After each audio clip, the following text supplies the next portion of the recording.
Hey everybody, just going to take a quick break from the show to get you styled up with Stitch Fix. Shopping's hard. It's hard. With Stitch Fix, you get a stylist, though, who understands your style, your size, your budget, and they do all the shopping for you. Wow. This is excellent. Shopping, I'm telling you, shopping and figure out your style, it's overwhelming. Let somebody help you when it comes to getting dressed. We don't know what we're doing, so we let Stitch Fix help us out. A Stitch Fix stylist there.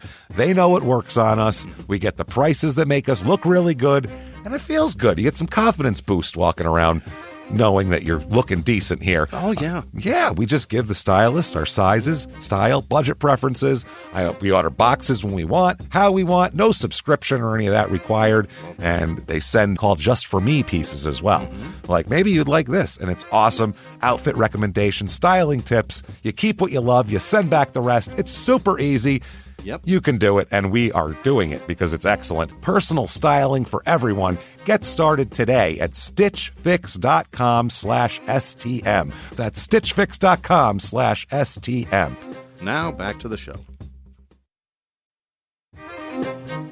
Hey everybody, just going to take a quick break from the show to tell you a little bit more about Rocket Money. It's the start of a new year. It's the perfect time to get organized, set your goals, prioritize what matters most. And for me, top priority is getting myself together here. Financial wellness, doing that, which that feels important, you know? Just feels like adult stuff that you have to do. And thanks to Rocket Money, my goals feel achievable now. They show me all my subscriptions in one place, help me easily cancel ones I forgot that I've been paying for, which happened to me. Absolutely happened to me. I had, for years, I was paying for something. I was like, what is going on here? Rocket Money found it and saved me lots of money since then, because it's been a while. So they did a great job here. Rocket Money is a personal finance app that helps find and cancel your unwanted subscriptions, monitors your spending, and helps lower your bills so you can grow your savings. Rocket Money has over 5 million users and has saved a total of $500 million in canceled subscriptions, saving members up to $740 a year when using all the app's premium features. Cancel your unwanted subscriptions and reach your financial goals faster with Rocket Money. Go to rocketmoney.com/smalltownmurder today. That's rocketmoney.com/smalltownmurder. rocketmoney.com/smalltownmurder. Now back to the show. Hi, I'm Ashley Flowers, and if you're like me and grew up watching America's Most Wanted and reading Nancy Drew, then hi, you're a crime junkie. And I bet that passion for solving mysteries never went away, which is why we've assembled a team of reporters to dig deep into all the cases we still obsess over. Each Monday, my best friend Britt and I will bring you a case that you won't be able to stop thinking and talking about. So join us by listening to Crime Junkie wherever you listen to podcasts.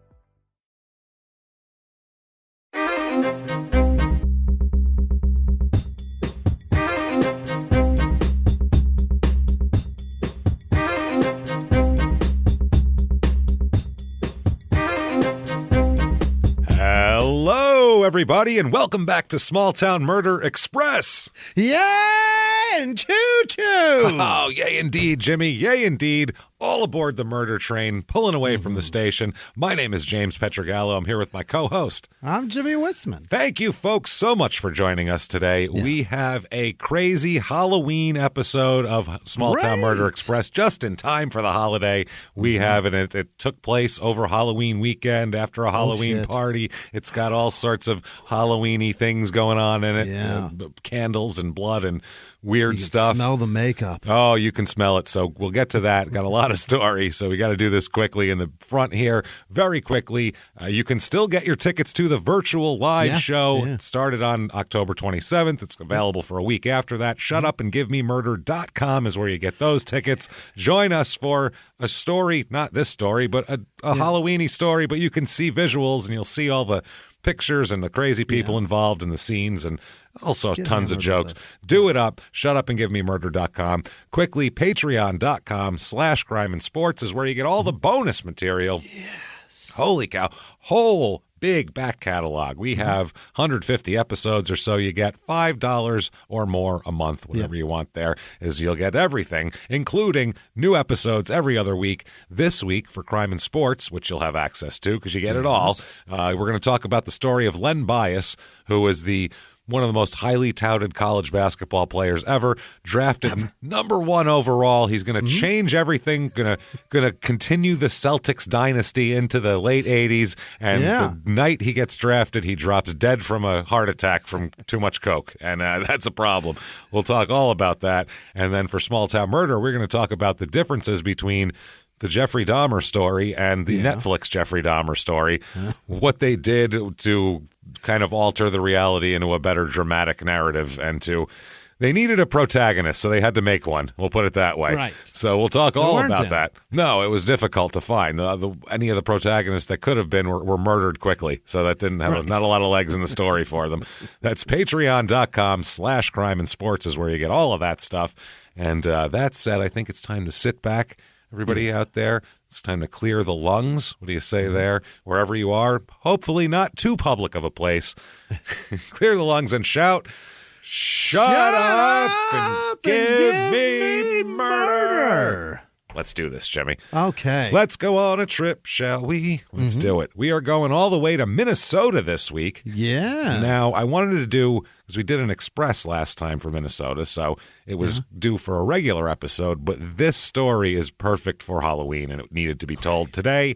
So it's, the content takes precedence over schedule at that point. Sure. We have to do it. So we're going to Eyota, Minnesota. Eyota, Is that Minnesota. right? Yeah. Is there anywhere else that rhymes with the state like that? I'm sure there is, but this is really hilarious. That's way better. Eyota. I don't know if it's Eyota or Eyota or Eyota. Eyota? Eyota. Let's go Eyota, Minnesota. Eyota, Minnesota. T, it'd be a car? Is it like that? Well, an E. There's a Yoda on there, like Toyota, but it's E. It's EY? Eyota, Minnesota. Oh, okay. There we go. Southeastern Minnesota, damn near Wisconsin over there. It's in Minnesota's little panhandle in the southeastern part there. That's where it is. And this is all panhandle right here.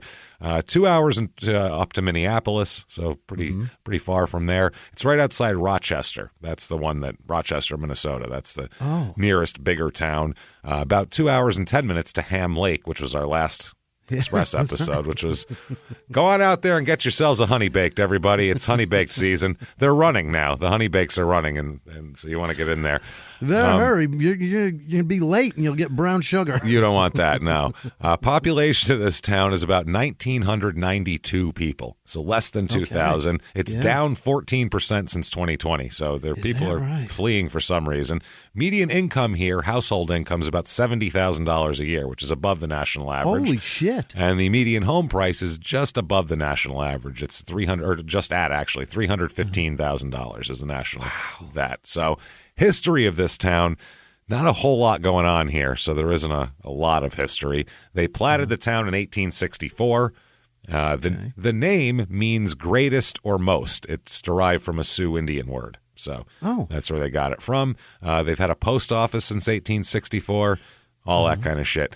The earliest settler here was named Benjamin Bear. That was his name. Yeah, He's a native or a white guy? He's a white guy. Benjamin Bear. Just happens to be named Benjamin Bear. Yeah. He has a friend, too. His name was Jonathan Running Elk, which that was a big coincidence. It was strange. Another white guy. Just another white guy. Irish guy. Strange, right? He's just from the Running Elks. It's one word. It's actually a tiny village in Ireland, and it's named after it. I don't know.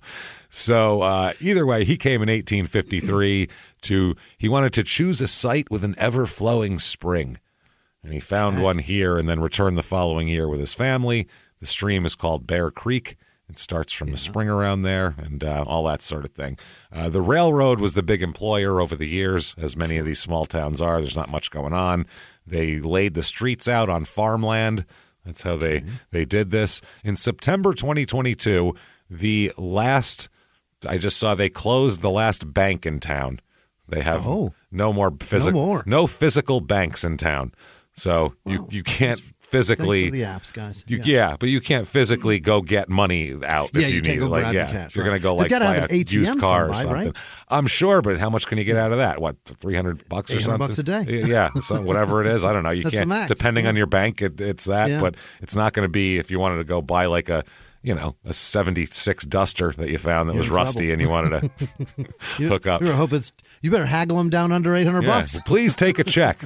No, you won't. They won't take a check because then they have to drive to the bank. God damn it, these fucking banks. So reviews of this town, only a couple because it's a very small town, and they're pretty good actually. People seem to like it here. 4 stars. The people are kind and friendly, but there aren't very many hot spots. No shit. It's 2,000 people. Wow. The most. What are you looking for? Yeah, what kind of hot spots are you looking for? Let's get everybody here, all the old people and the kids. The most. We're hoping Nobu would open one of those Asian fusion restaurants around here. It's a hot area for it. The most exciting places are Quick Trip and Dollar General. So there's that. The Dollar General is an outing. Come on, honey. It's date night. Let's head on down to the Quick Trip for some hot dogs, and then we'll go to the Dollar General while we walk around and eat our hot dogs. That is something. Holy shit. Let's get one of those frozen Wally drinks and head on over to Dollar General for a family pack of Twizzlers. Oh, man. It's going to be wonderful. Big Friday. 3 stars. Eyota is a very close community. Everyone, I guess it means everyone is really friendly and willing to help others out. It's also a safe town, and not many bad things happen here. Well, we'll find out about that. Don't tell James. There's no need to be scared while walking home or walking to school. Eyota is a good community to live in, and I'm grateful that I do. Okay, this may be like a teenage girl, probably. Yeah, very succinct words. Yeah. No conjunctions. Things to do. Here we go. Okay. Contractions. Sorry. Yeah. I know. For some reason, it translated in my head to contractions. Yeah. Eyota Days 2022 here. Oh, boy. Let's see here. There's a kids pedal tractor pull. Of course. Pedal kids. There's a home run derby. That sounds pretty cool. Not bad. That sounds fun. Family bingo. That sounds like a fucking nightmare. Imagine family bingo. Little kids running around. They don't know what they're stamping. That sounds like a disaster. Holy shit! How many times do you go? You don't have bingo, Tommy. Sit back down. No. I didn't call that number. Jesus Christ. There's a beanbag tournament. I don't know if they mean cornhole. Maybe. Cornhole, yeah. Possibly not called cornhole in this area. Then there's also a movie night.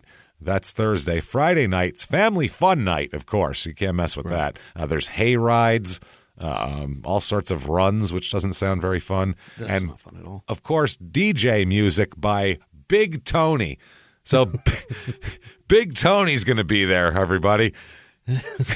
Rock out to whatever Big Tony's got to offer. Saturday, they're going to close it out strong with the men's and women's softball games, followed by the chicken feed. Oh. Do you just feed chickens? I don't know. Well, we've been so busy all week, they haven't been fed. We've been doing everything here. There's also live music. The Bandanas are playing at 12:30 p.m. on a Saturday. And then Bob Schlief will be there as well. So everyone He's playing music, or they're just saying he's attending? He just might be there at 3 o'clock. He's just scheduled to attend at 3 o'clock. And then there's a baseball radar challenge as well. Like, see how hard you can throw there. Yeah. And a 3-on-3 bucket bash tournament. I hope that's basketball. I'm not sure, though. What are the chances these people know who all MLB players are? If you're like a AAA player or something, you should pop into town and clean be up. a ringer at that fucking game. Just feel like a stud and win a big teddy bear.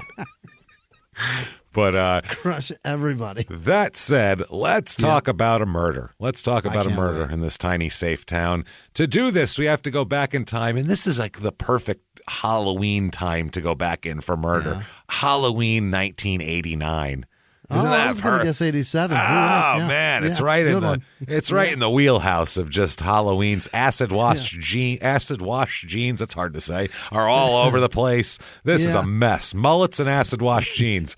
And recently, within the last 15 to 20 years, Halloween's gotten a real kick in the ass and turned into something special. Back then, it was you go down to the grocery store and you buy the dumbest, that fucking rubber bands with the staples on it. Yeah, that sort of looks like a cartoon character. Real thin plastic costume that you put on and rip the armpits on the first try. Like a terrible dollar store shower curtain with with dye and stuff on it, and that way, oh, look at me, I'm He-Man now. Great. And two rubber things that you would tie together behind. Yeah, it was terrible. Now to it's hold it on. Costumes are amazing now. Well, now costumes are for because now adults got into it, so they're like, I'm not wearing that shit. I have to look great when I do it. So now the kids need it too, and it's turned into a very huge thing.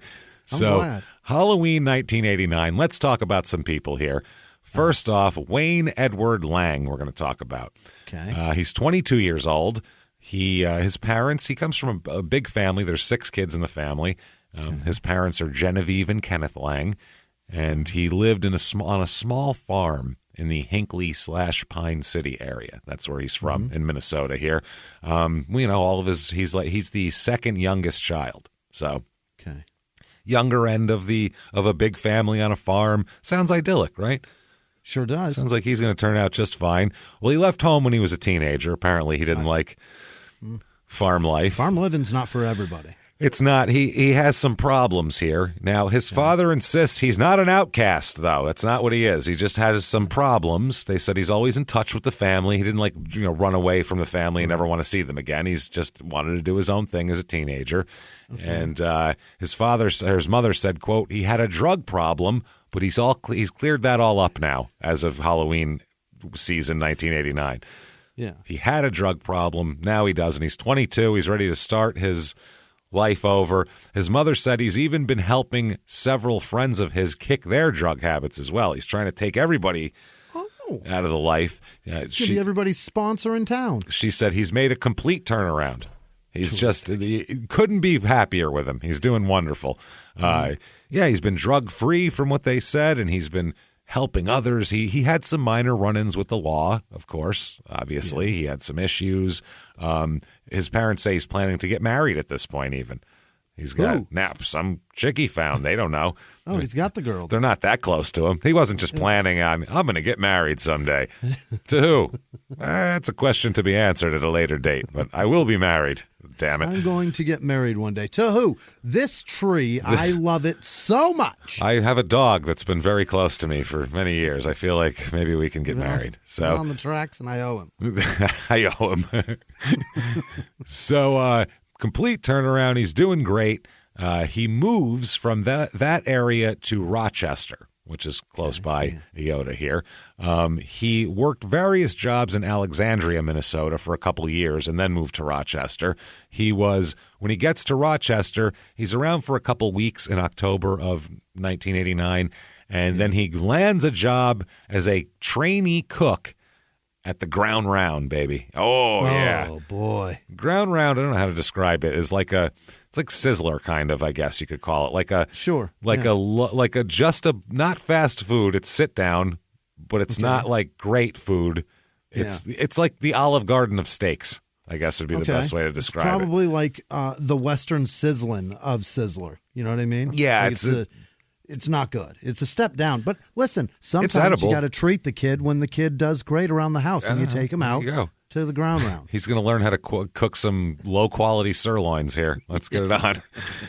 So he gets a job there on October 24th, okay? And he works like 4 days. He's getting in with people here. As we'll find out, one of his friends works there, too. He's had arrests in the past for criminal theft, property damage, that sort of thing. Minor stuff, nothing crazy, just kind of teenage fuck-up things. Sure. At this time, too, there's also a warrant out for his arrest. Oh, no. Because he missed a court appearance in Pine County on October 12th. So, do we know what that was about? It's one of those charges from before. It was probably a year-old charge of criminal mischief or some bullshit like that. In Alexandria, he met some friends, and he became part of this group that they call the Family, okay? Oh, boy. They have a family. Yeah, there's going to be a family on the Halloween edition of Small Town Murder. The Family is only good when you have like a nickname and you're in New York City or Boston and everybody's like or you're like a musician or something. Otherwise, Is there a good family of that? I mean, you could say like if you're in like a rap group or something, we're the family and we're all these people. You could do that sort of thing, I suppose. You could, but not you can't just say we're a family No. unless you want to be really creepy. And Random dudes that have day jobs should never have the family. well, and this family ranges in age and persuade. It's just a very odd family. We'll put it that way here. Now, he's also, this is the other thing. He arrives in Rochester, doesn't really have any money, but he arrives with friends where he gets an apartment with them and stuff. And he's described around town as kind of a drifter. It's like, if you came with friends and have a place to live, you're not a drifter. You're just a new person who's trying to establish a life. Like, is that how this town is? Who's that? Must be a drifter. Very few drifters have home addresses. That's what I mean. And roommates. That's the other thing. It's a lone profession, drifting. You know, you don't see a pair of drifters because that's not drifters now. Now they're two dudes. They're not drifters anymore. One guy's a drifter. Just ruins the whole thing. So in Alexandria, he met a few people here. He meets, and these people are in Rochester with him later. They all move. Okay. When young people kind of move together in a group, that's a family type of situation, which is very weird. Is that what they're doing? Yeah, they moved in a group together to Rochester, which is strange. This is Michelle Marie Toche or Tochi. I don't know. Toche is her last name. Michelle Marie sounds like she's very Italian, though. That sounds, huge. She's 25 years old here. And her boyfriend, oh, by the way, she has 3 kids also. That are going with them? She has 3, yeah, she has 3 kids. Michelle. I don't know. Once you have 3 kids, you have a family. You don't need to be a part of a bunch of jerk-offs and their weird drifting. And we'll talk about what they're into and shit. You can't do this weird traveling around. And these kids need stability, Ma. No. But there's a warlock involved and a high priest and a whole deal. So it's a thing here. So her boyfriend is a guy named David Lyle Duncan, and he's 30 years old. And he works part-time at the Ground Round with Lang. They got a job there together, and Lang also lives in the same house with them as well. So the kids? Yeah, he's their roommate, Jesus, I suppose. Yeah. So that's how that's going on. So that's one household there. And then you have a few other people in the group. So that's a couple, 30 and 25 are their ages. Then you have Lyle Robert McIntyre. Lyle McIntyre. He's 19. He's also part of this. So there's a 30-year-old and a 19-year-old in this group right away, which makes the whole thing a little weird. How old is Wayne? 22. He's okay. 22, so he's in the middle there. Then there's Jennifer Lee Keller, and she's 19 years old as well. Okay. And then there's Cynthia Ann Blomgren, Cindy Blomgren. She's 19 also. So there's 3 19-year-olds. And Cindy's boyfriend is Daniel Edward Naylor, who's 24 years old. So that's the family here, all right? You got Wayne, you got Michelle and David, a couple, Lyle, Jennifer, Cindy, and Daniel. And Cindy and Daniel are a couple. Ranging from 19 to 30. 19 to 30, a weird menagerie of people that have somehow come together to make the Ground Round the place to be in Rochester, Minnesota. They are going to part-time take the Ground Round to the next level. Well, they need to share the shifts. That's all it is. They're just sharing shifts. So all of these people here, they are always hanging out. They have obviously they're the family. It's a close-knit group here.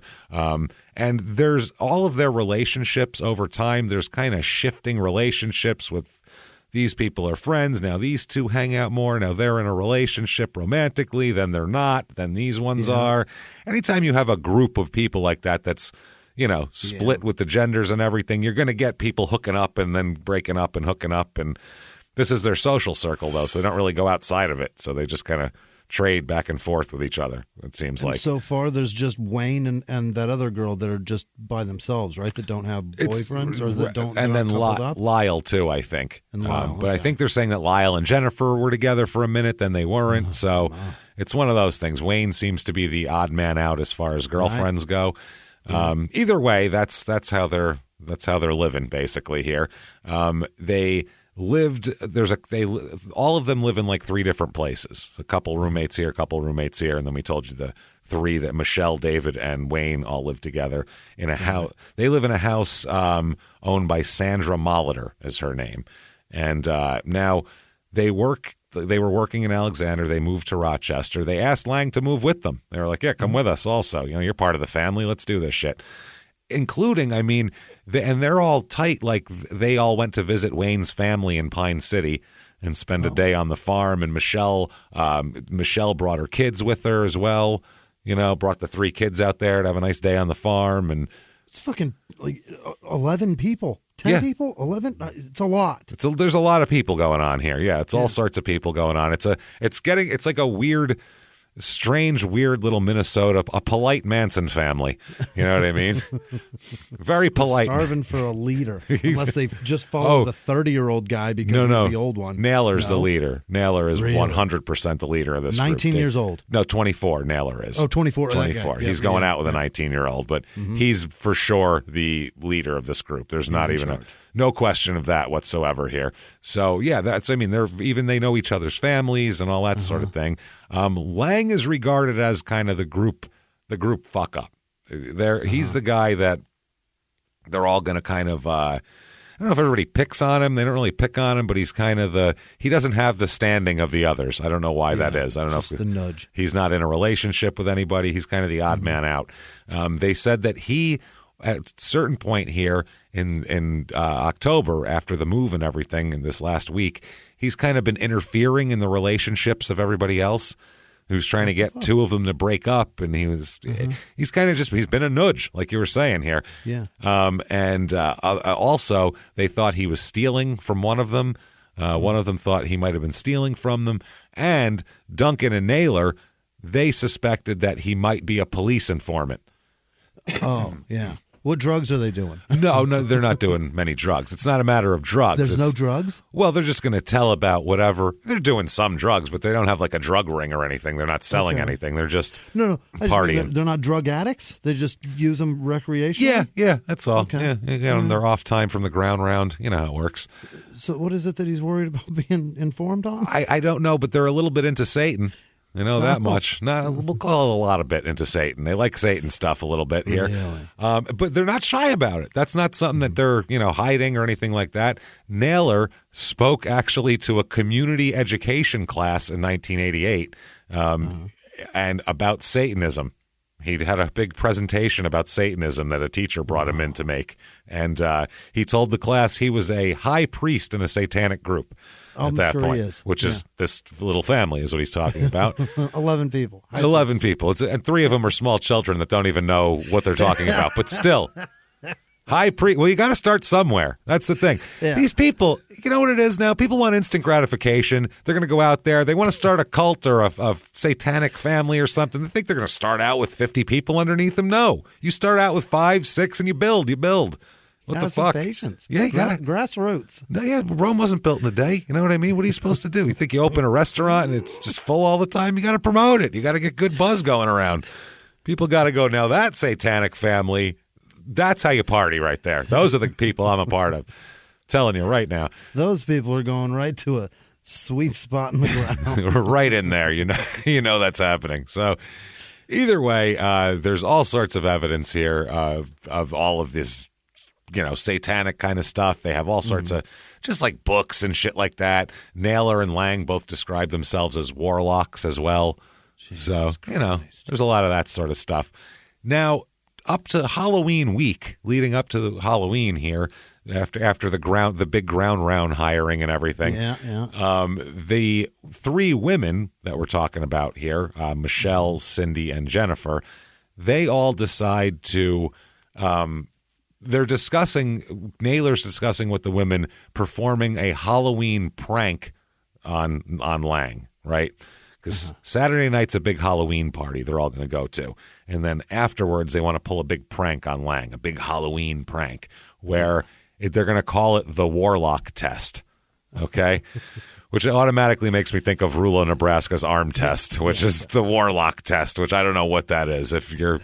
Well, we'll do this. If my dick moves that way, it means that you're an idiot. And if it moves that, it's one of those things. So it's a mock ceremony where they would remove Lang's clothes and then just leave him outdoors all night to embarrass him. Of course, naked happens. Yeah, naked, and then why wouldn't that be part of this? And then they're all going to run away. Like, they're going to have a big ceremony with candles and all this shit and get him all naked and get him standing there and in some sort of trance, and then they're going to fucking run away and be like, ha ha, and then he's going to have to find his way naked back home. That's the pull a rope and a very cold bottle of or jug of barrel probably of water falls on a naked man. It's a very Fast Times at Ridgemont High kind of a prank. You know what I mean? It's some guy covering his balls. It's a dumb prank.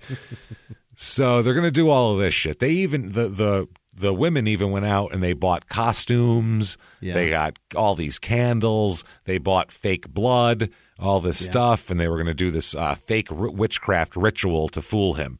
All right, and scare him because, you know, they're going to basically be like, you're not a warlock. Like, you think you're a warlock? Obviously, he's a warlock. That guy's a warlock. But you? Yeah. Come on, man. Wayne, please. Who you fooling, buddy? So Saturday, October the 28th, 1989 comes around. Obviously, Halloween is, what, Tuesday? Tuesday. So this Saturday is when all the parties are going to be happening, obviously. This is the time for Halloween parties. On that day, one of the group, we don't know who, we never find out exactly who did this. Somebody bought, I don't know if they all chipped in to buy the high priest a gift. You know how they buy like a priest a gift because he's been doing a lot for the parish and he doesn't make any money? They're like, here you go, we bought you this flask or whatever. I assume they're drunk. I don't know. So a nice bottle of wine. A nice bottle of wine. They bought him a dagger. It's a boot knife, if you know what those are. Yeah, those are the ones that have... They have the flat part on the bottom. Yep. There's like a T on the bottom. It's basically a T, and you hold it kind of between your hands, and that's how it works there. It's one of those, boot knife. You watch an Old West movie, everybody yanks one out. So they gave him the knife as like a big gift that day. Here you go, high priest dipshit. Here's a knife for you. So you can make a fist and it comes through your knuckles. Yeah, exactly. Yeah. Pretty cool. So he gets the knife, Naylor. He shows it to Cindy Blomgren and describes it as his new toy. He's like, check out my new toy. And he's like, you know, swiping all around the air with it and probably doing some weird shit. Look at me, I'm Bruce Lee. And he's like, this is what I would do in a dangerous situation. Yeah, well, I'm fucking badass. Won't. No. Probably won't. I feel like he's probably not a badass. Yeah, you're gonna run away probably. Be like, I'm a high priest, and then run away. I said I was a high priest. Be nice. They're all gonna come for you. So they end up going to a party that night. This is Michelle, David, you got McIntyre there, Cindy Blomgren, you got Jennifer Keller, and also you have Lang, Wayne Lang, and then David and Naylor here. Okay. Are we leaving the kids alone, or is somebody staying behind to watch them? Who does it matter? They're alone.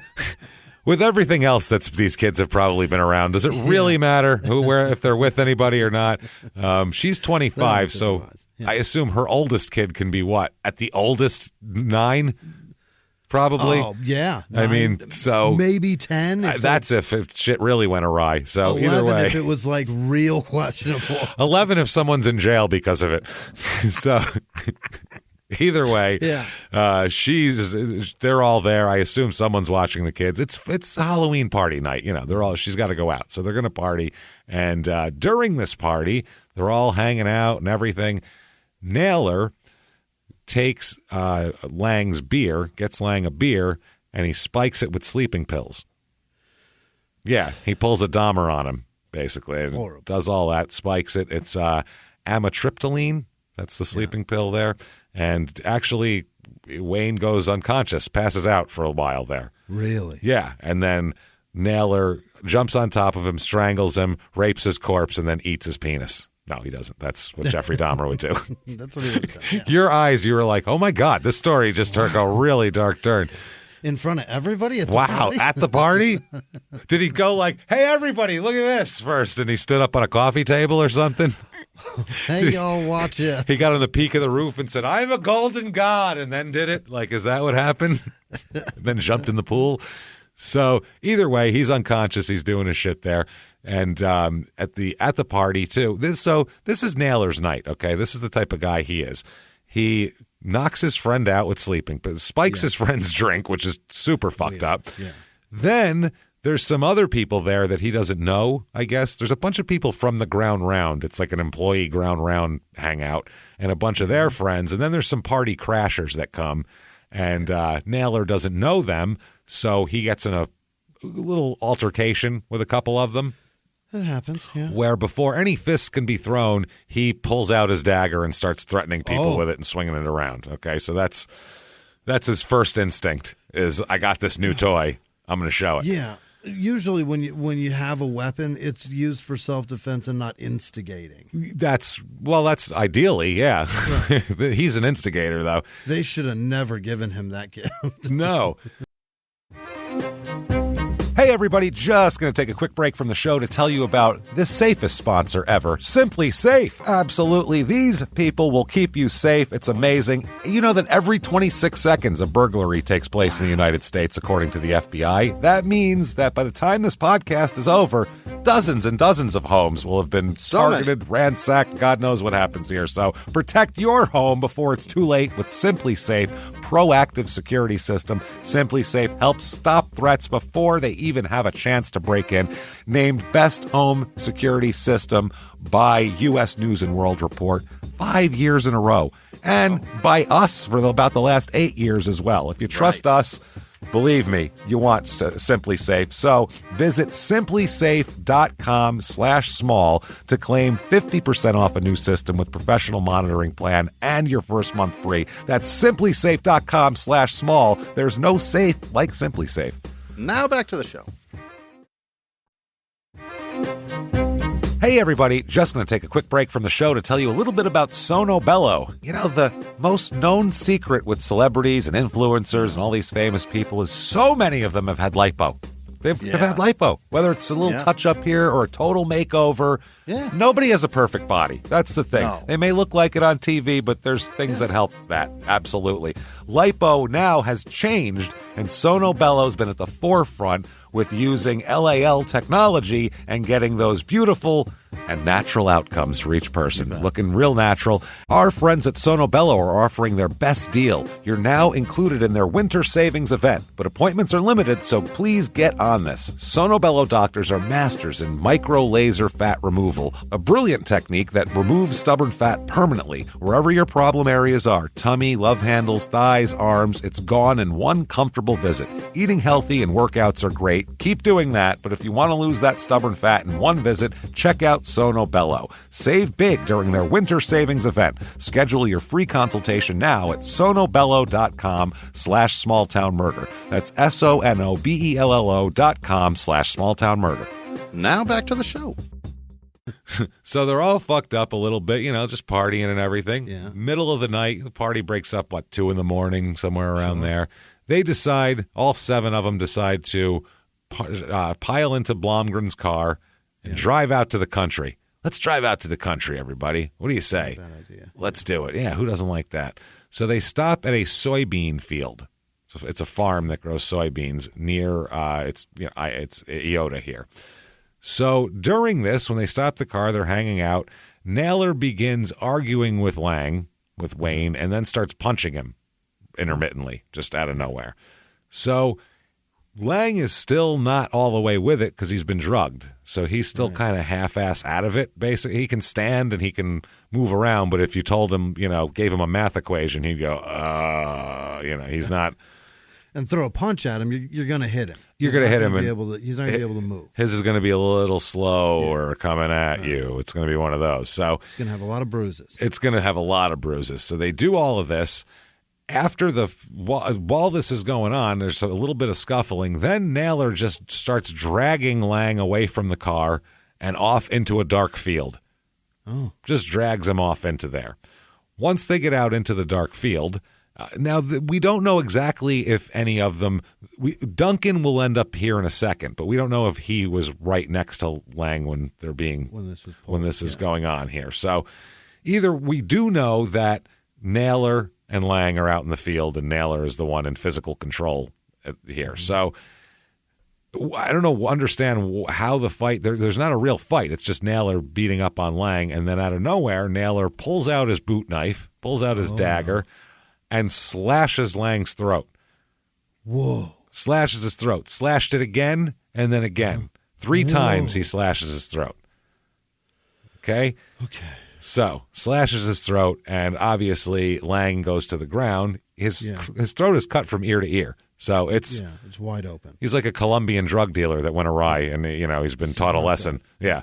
It's not good. So he falls to the ground, obviously dying here. But Naylor doesn't stop attacking him.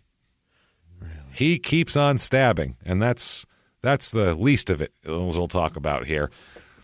In the end, his face is beaten. He's been punched and kicked in the face, slashed across the neck at least 3 times. It'll say later on. You can't tell because some of the wounds look like they might be more in there. Crossing over, yeah. He was also stabbed in the chest, cutting one of his pulmonary arteries when he hit the ground. Then they say that it's and it is because we know what it is, a double-edged dagger about an inch from the edge, about an inch from edge to edge, so an inch wide, and at least 5 inches in length. So you can picture that's a big fucking knife. That's a big fucking knife, and he's stabbing him in the... Wow. Yeah, but then that's not enough, though. It's not enough for Lang because... Or that's not enough for Naylor to do to Lang because, he's finally got a body here in front of him and he's got to do some cool shit to it, obviously, because he's going to show what a high priest he is of the, I'm a warlock. Hey, how it goes. Look at me. Hey. Yeah. So as this goes, Jesus Christ. His Lang's abdomen was, as they say, scored, which if you've ever made tomato sauce from scratch, you score the bottom of the tomatoes, which means you cut a little X in the bottom of the skin, and then you boil them for a while, and then you just peel the skin right off. It pops right off after they're a little softer.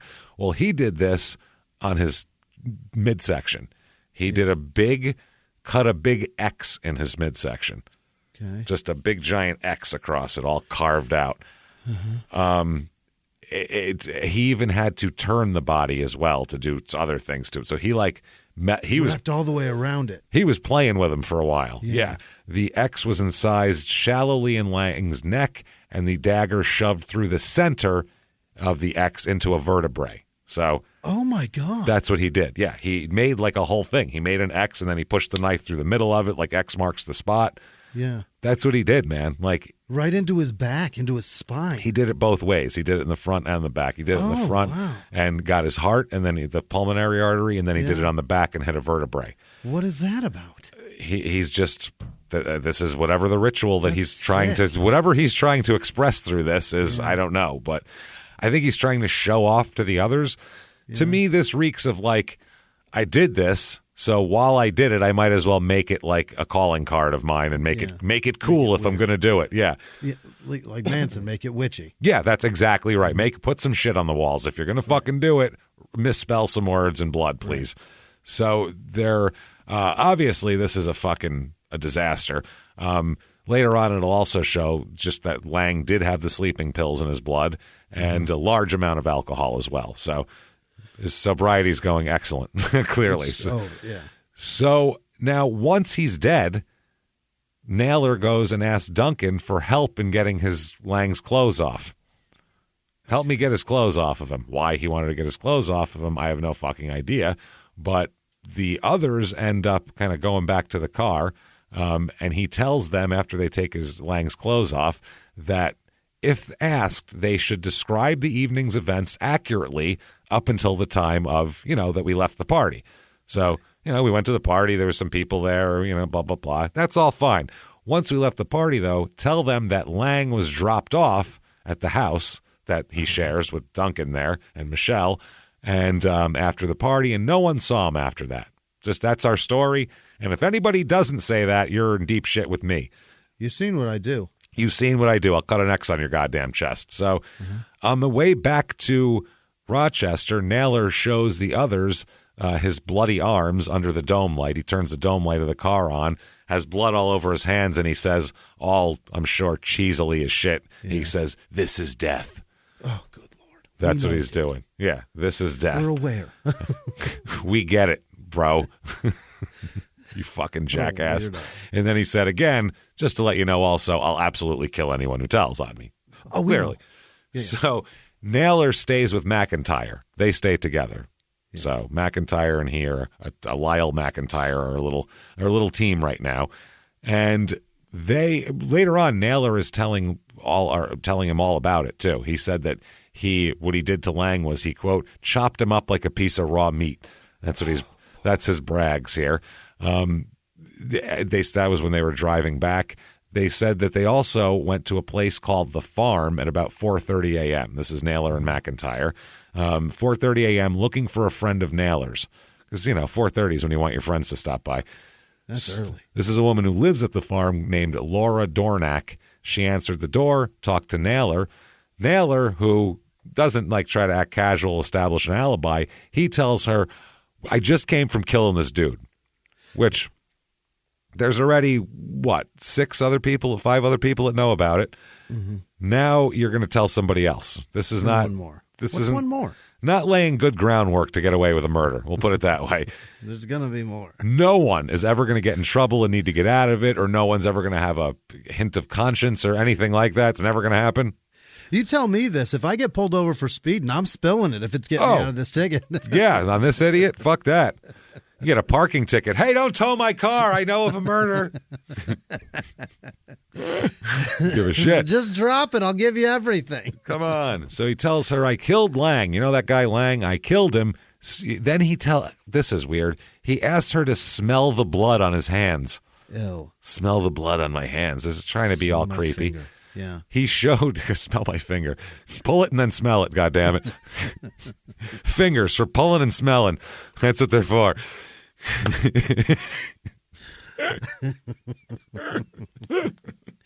Not bad.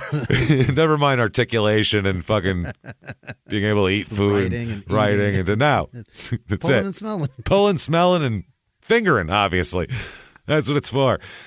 So he tells her that he shows her the bloody clothes that they took from Lang's body, and he mentions all the other people that were there. Got to incriminate them as well, obviously. Right. Yeah. Get them on scene. Yeah, He said that they planned to drug Lang and then kill him, and that he killed Lang by slashing his throat, stabbed him in the chest. He told them all, I did all this stuff. At that point, his friend here, Dornack, notices blood on the left knee of his pants, because there would be blood after doing all that. Probably, yeah. So Naylor and McIntyre then drive to a bridge over the Zumbro River, where they throw Naylor's shoes and Lang's shoes into the water, and then they went to McIntyre's house, where they noticed blood on more fucking of his clothes, so they had to go dump more shit over there. So the body is found early the next morning, because it's just in these people's soybean field. There. Yeah, all right. 10 a.m. on a Sunday morning, some poor bastard finds this carved up person in their yard here. They call the coroner and everything. They start a death investigation. It's about 60 feet from a gravel road, 10 miles east of Rochester. No attempt to conceal the body. It's definitely there to be found. Wow. It's absolutely splayed out, shirt open so you can see the X. Underwear, that's it. There's underwear on him. They didn't want to. That was one of those where we don't want to look gay, you know what I mean? Yeah, we're Satanists and murderers, but bro, I don't want people to think I'm gay and stuff. Chicks will dig me if I'm in prison for this. I don't want them to think oh no, he likes fucking, he's a cock smoker, man. I don't think he'll want to be in on this, dude. You know what I'm saying, bro? Yeah, man. Then they high-fived and fucking put their hands in their pockets of their acid wash jeans. Fucking jackasses. So the coroner said that he bled to death, Lang, after extensive slash wounds of the neck and stab wounds of the heart. That'll do it. Good Lord. That'll do it. And they noted everything else. They said it clearly happened sometime in the night, probably early Sunday morning, saying that the wounds were relatively fresh when the deputies arrived on the scene. And it's late October in Minnesota means it's chilly at night also, so that'll help preserve it a little better. It definitely was refrigerated overnight, so that helps. Early reports of the discovery call him an unidentified body, saying only as a white male dressed in undershorts. And by the evening, no one had come forward to identify the body. They put that out there, and they're like, nobody knows this young person? That's crazy. So then they start releasing a little bit more information, as little as they can. They release distinctive tattoos that he has. That'll get some people talking. Yeah, and they said, that's when they discovered who he was. But the cops said, at this point, we have no suspects. We haven't zeroed in on anything. They said they don't know if maybe he was killed here, or maybe there's an outside chance he may have been killed and then brought here. You'd think by the amount of blood there, they'd realize he was killed at the scene. Yeah. His heart was stabbed and his throat was cut. That's a shitload of blood. He's 60 feet off the road. Is there any blood in between the road and this body? Any of that? If there's a shitload here and there's none in between, he wasn't carried here. He probably wasn't carried, exactly. So there's rumors, obviously, once they find out who it is. First of all, they talk to Pat Daly, who's the manager of the Ground Round. Got to talk to him first. Let's get the Ground Round manager in here. He said that he talked to some employees, because he had heard about this whole thing, and employees said that Lang was at the party, and he was last seen about 2 a.m. One of his cooks told him that someone had slipped a sleeping pill or something into his beer during the party, so he told the cops of these rumors. He also said several people crashed the party, got into a scuffle over a woman, and that one of the guys brandished a knife, and his friends took it away from him, and all of that shit. So that's what he knows about it. Once they hear about it a little bit, they hear that it's been found. Naylor goes to the law enforcement center to identify Lang. He's like, I'll go there. I'm going to identify him because I heard it was him. They need someone to identify him. So Naylor, McIntyre goes, and Duncan, they all go down to identify him separately. Really? They all make separate statements that, Lang had been with me at the party, but, that was it. We dropped him off at the house. The concocted story. Then, October 30th, the next morning, an anonymous caller calls the police. Who do you think it is? Well, they would have to be one of only two people if it's not Naylor, because the caller tells police about Naylor's visit to Laura Dornack the previous day. Oh. So a 4:30 in the morning visit to your friend where there's only you, your friend, and another friend there. You know who made that call probably. It's not a big circle here. So then police went to talk to Dornack, and she gave everything up because she has nothing to do with any of this shit. Yeah, so it was 4:30 in the morning, and she probably was less than happy to have them. She's probably terrified. If someone shows up at your door at 4:30 calling yourself the high priest of the family, he's got fucking blood up to his elbows with his boot dagger out and blood all over him going, I just carved a guy up like raw meat. You're like, sure, how can I help you, pal? No problem. Knock. Smell my finger at 4:30. Yeah, you want to here, pull it and smell it. Pull it and smell it, lady. So, I mean, I would help him too, probably. Yeah. What you need, pal? At that point, we're all buddies. So they arrest everybody. They arrest all of them. All six of these idiots they arrest here, obviously, which makes sense. Dornack doesn't get arrested, though. So, which is understandable. They all indicate Lang was drugged at the party. They all kind of give the same story. Then they also talk about how they disposed of Lang's clothing, his own clothing. Lyle gives that up. They talk about some items of physical evidence. They talk about the Warlock test that they planned on Lang. We were just going to leave him naked. That's not much of a test. How do you pass it? Well, if you pass it, that means if you survive and your dick doesn't get gnawed off by a fucking groundhog or something, that means that you're really a warlock, apparently. That's how it works. So the worm's out and no birds pecked it, so you're a winner. Physical evidence also. Pants were taken from Naylor that had traces of human blood that couldn't be matched to a particular person. They found Naylor's dagger, which matched the size and shape of the wounds on Lang's body. It was seized from Blomgren's grandparents' house, which is funny there. They found a shoe identified as Naylor's in the Zumbro River, along with both of Lang's shoes. And they did search warrants of all the homes and cars of everybody here. And they seized several books on witchcraft after hearing of the witchcraft angle in this whole thing.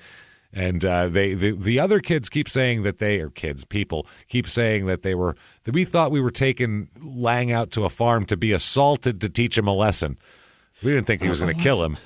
But a lesson for what? Yeah, that's what I'm saying. Because he was interfering in our relationships. Mm-hmm. Yeah. So they said they agreed with Naylor about the alibi, but they didn't, send anyone to find Lang because they were afraid of Naylor. So they were like, that's why we didn't tell he was there. During this whole thing, they described themselves as a family of all this shit. That's self-described. They're all going to be charged with murder at first here. Is that right? Yeah, several of them talk about the witchcraft angle of the whole thing, but they all say that witchcraft played no role in the slaying. It's like, well, okay. It was at least you faked a lot that had to do with it. You you sure pretended to be into whatever the fuck, not witchcraft, but I mean with some whatever shit you were doing. I don't think an X and a stab in the middle, that looks pretty, quote, ritualistic, like an attempt to make something look ritualistic when you don't know what you're actually doing. You know what I mean? Yeah, accidental or self-defensive stab wounds oftentimes do not have any rhyme or reason. No, this is like especially a big X with a stab in the middle. That's you got nothing to stand on. This is some fake dark shit. This is like the Urban Outfitters of fucking the dark underworld. You know what I mean? Nobody's ever heard draw 2 X's front and back and stab it in the middle. Nobody's ever heard that. This is Hot Topic Satan. That's what this is. Hot Topic Satanism is what this is. It's just all about Nightmare T-shirts. Before Christmas Satanism. Yeah, and books and stuff. That's all. So they all kind of give up what's going on here. They said that they knew Naylor had a knife, and they said that Naylor struggled with Lang for several minutes, doing something to him that they couldn't see in the field. Duncan denies any part in the stabbing, but said he did. He and others didn't stop Naylor, nor did they alert authorities. Michelle Tochi, she said that she just froze when she saw what Naylor did, which would be a normal reaction to seeing that. So sure.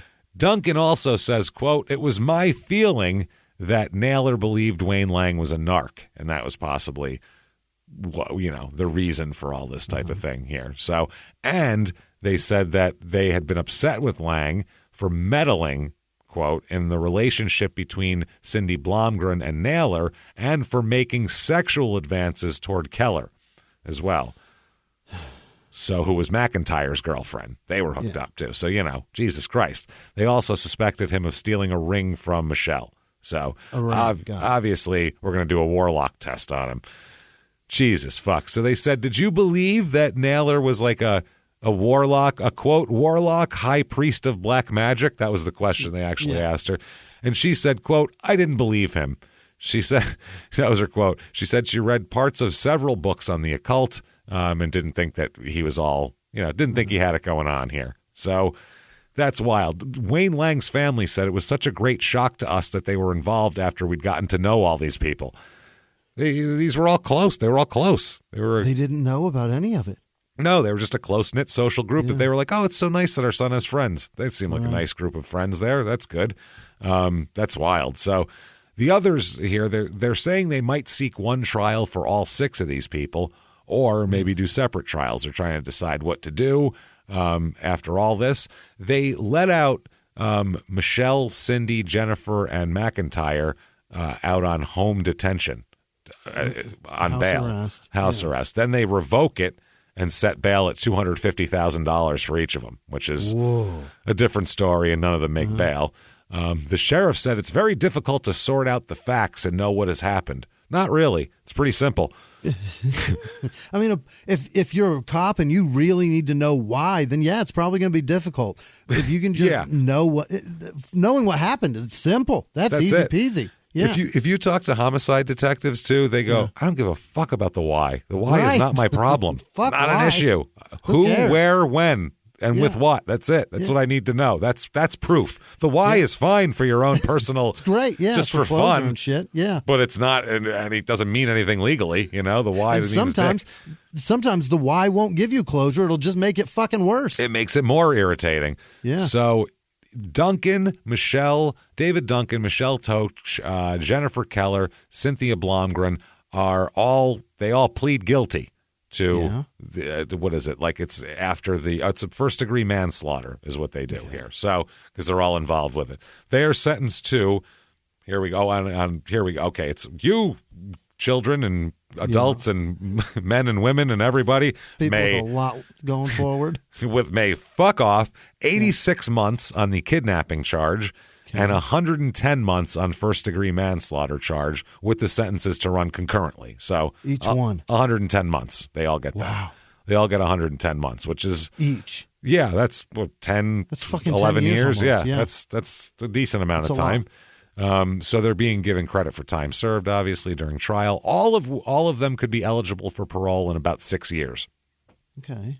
On this. Now, they also order that they pay $1,799 to Olmsted County for the cost of the cemetery plot and funeral for Lang as well. Wow. So there's that. Now, they all pleaded guilty, and obviously they are all going to fucking testify. That's part of the deal. They all testify. McIntyre says he couldn't remember much of what happened that night. He just couldn't remember. So they were like, the DA, while they're questioning him in court, is reading him his statements. Remember that? And he's like, it's all very fuzzy. So foggy. So fucking fuzzy, man. It was Halloween. He made the statements, and it's just fuzzy. He said he saw Naylor grab Lang by the hair and then pulled something out of the middle of his back, which is where Naylor had the dagger clipped to his jeans. He had it like in his belt there. So McIntyre says, as far as he knows, he's telling the truth. He says, but, quote, I've forgotten a lot of stuff. How would you forget something In like general, that? Yeah, and it's like 4 months later, too. This trial isn't 3 years later. It's like Right. 4 months ago. It's How many murders have you seen, kid? the craziest thing that you've ever been involved with in your whole life. And it's not like you blacked out at the time and just don't Right. remember anything that happened. You knew what happened 2 days later, but now 3 months later, you're a little fuzzy and shaky on it. I don't know. Patchy? What? I've done a lot since then. Put it that way. I've had a lot happening with my life. You know how it Lots goes. of shifts at the ground round. You know, the ground round really takes it out of you. It grounds you to a round. It really does. Grinds you down. He said that he didn't even think. He said, quote, I just reacted. He said he didn't intervene in the fight because that was between Dan and Wayne. Hey, he said, what could I do? Should I have gone out and got beaten up too? That's what he said. He didn't get beaten up, man. None of my problem. He got murked.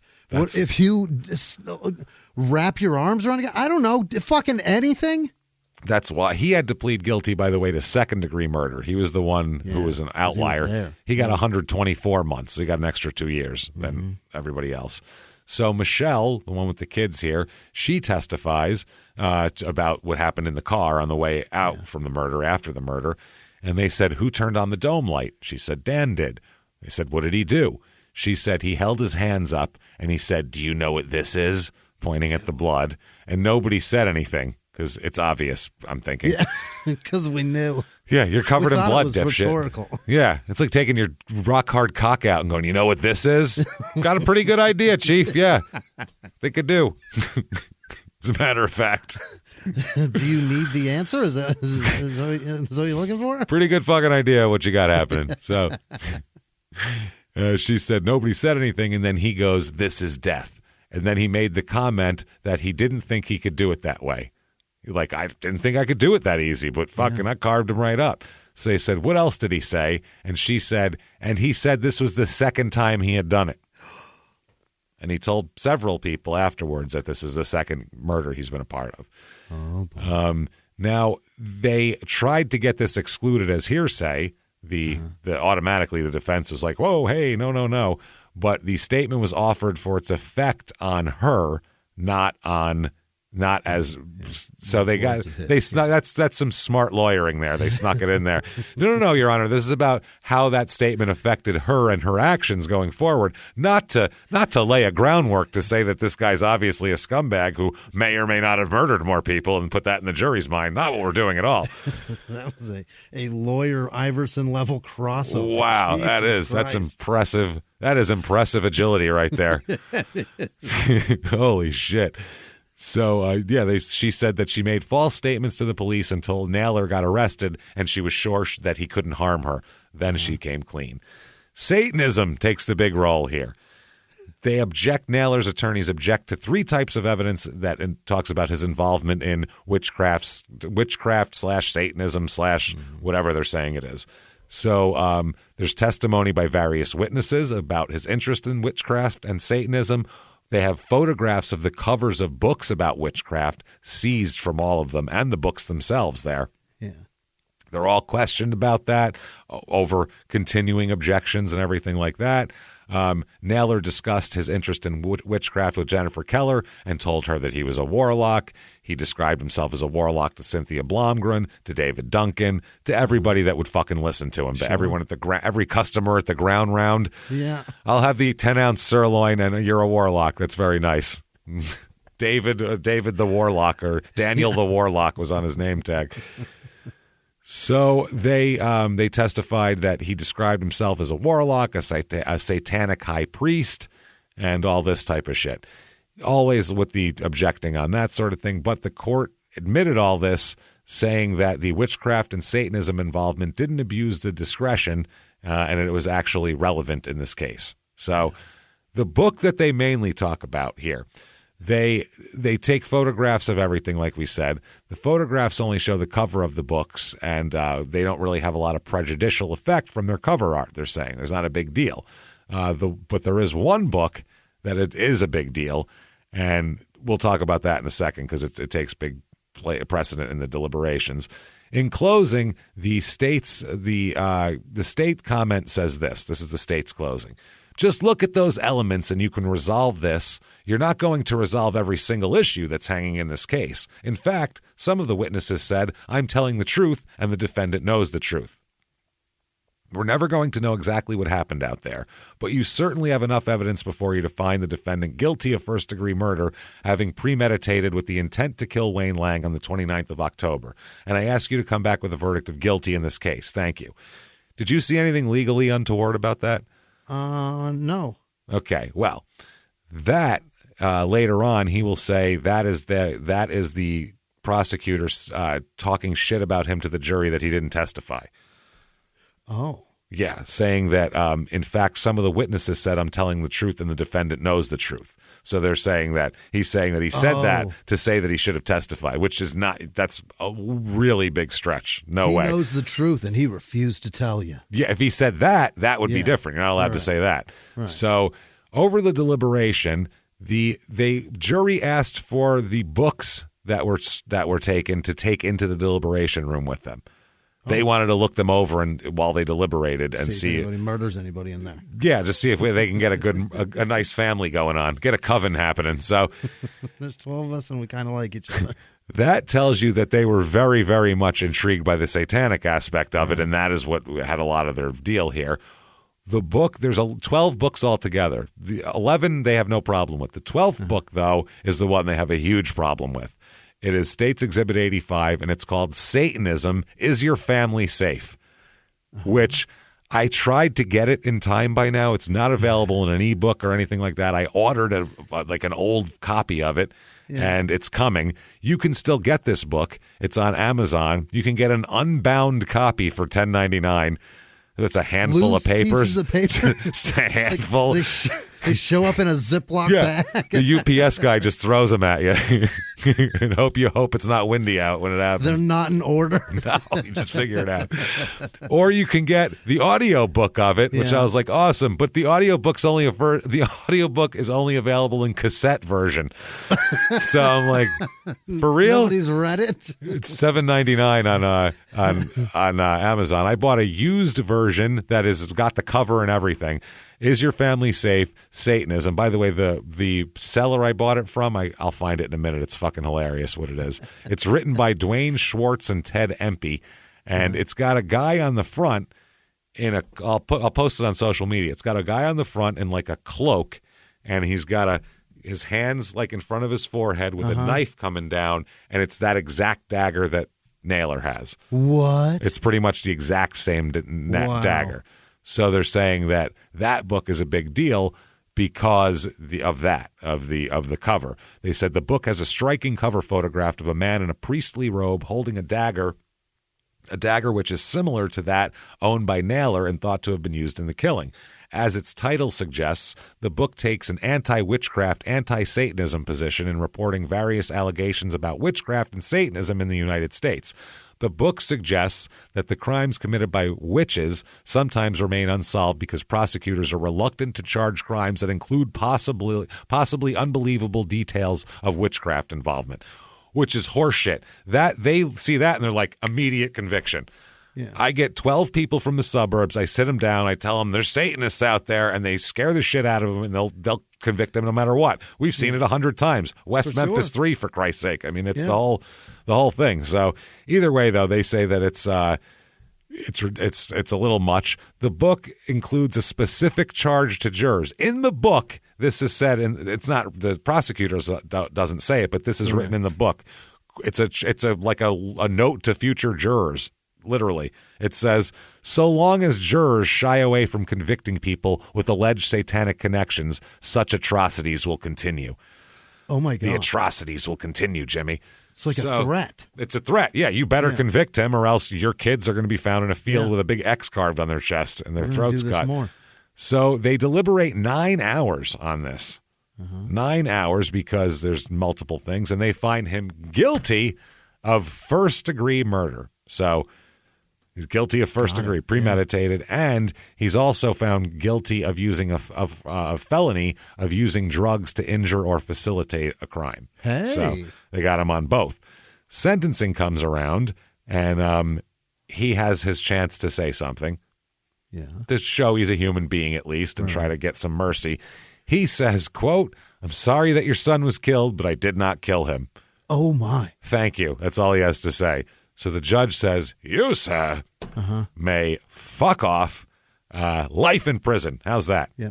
Life in prison, and the drug, he has a shitload for the drug, but it's all concurrent, so it doesn't matter. Okay.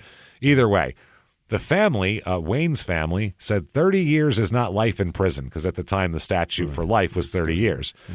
They said that they want the legislature to put more bite into sentencing guidelines.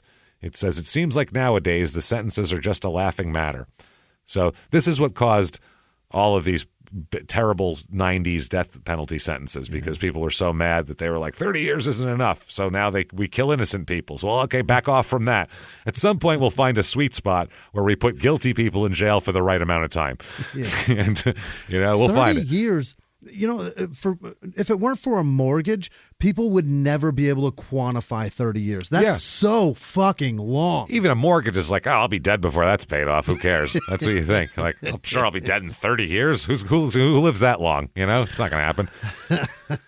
But if not for that, because there's nothing else that in our lives that is 30 years. You know what I mean? Yeah. You worked for 30 years, but even then, if you worked for 30 years, that's so fucking long. It is. It's a long fucking time. So he appeals this case, obviously. He appeals it. The main thing is he's going to not win the appeal. He's trying to say that they said he didn't testify and all that. But he does say during this appeal, it's a 6-1 decision, and the court for this appeal. The dissenting opinion, they throw out the sentence on the drug charge, though. There's a weird thing on that. It's a legal matter. But the dissenting opinion says, I disagree with the majority that it was harmless error to permit the jury to take the book Satanism Is Your Family Safe to the jury room during its deliberations. The defendant is alleged to practice Satanism, and the title of the book alone suggests to jurors that he's a threat to themselves and their families. It's clearly error to permit a jury, while pondering the fate of an alleged warlock, to have access to a book stating, so long as jurors shy away from convicting people with alleged satanic connections, such atrocities will continue. I would reverse the convictions and remand the case for new trial, but they don't. That's that. So Wayne is buried at Brook Park Cemetery in Pine County, Minnesota.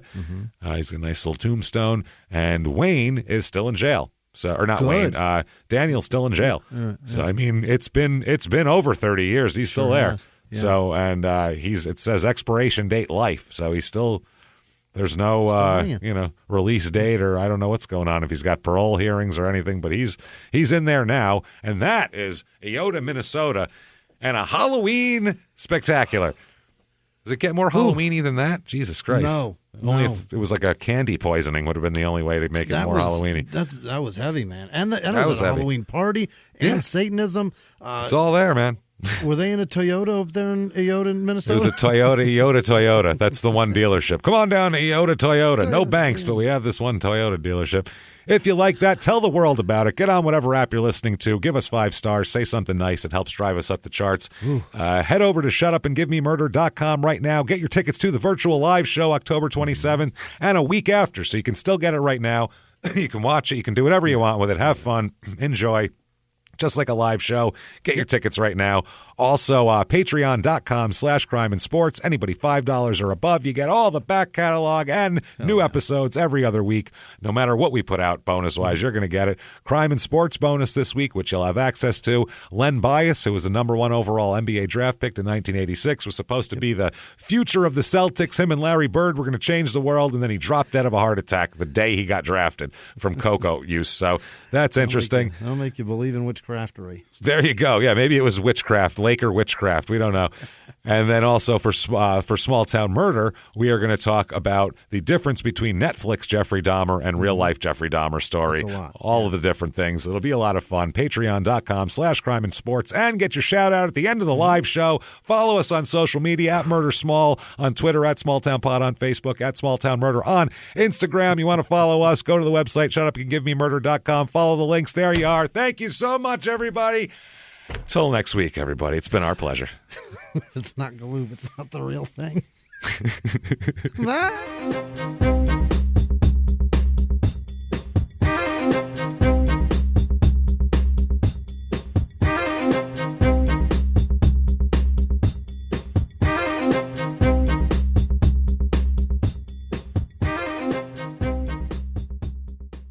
If you like Small Town Murder, you can listen early and ad-free now by joining Wondery Plus in the Wondery app or on Apple Podcasts. Prime members can listen early and ad-free on Amazon Music. Before you go, tell us about yourself by filling out a short survey at Wondery.com/survey. He was hip-hop's biggest mogul, the man who redefined fame, fortune, and the music industry. The first male rapper to be honored on the Hollywood Walk of Fame, Sean Diddy Combs. Diddy built an empire and lived a life most people only dream about. Everybody know ain't no party like a Diddy party, so. Yeah, that's what's up. But just as quickly as his empire rose, it came crashing down. Today I'm announcing the unsealing of a 3-count indictment, charging Sean Combs with racketeering conspiracy, sex trafficking, interstate transportation for prostitution. I was up. I hit rock bottom, but I made no excuses. I'm disgusted. I'm so sorry. Until you're wearing an orange jumpsuit, it's not real. Now it's real. From his meteoric rise to his shocking fall from grace, from law and crime, this is the rise and fall of Diddy. Listen to the rise and fall of Diddy exclusively with Wondery Plus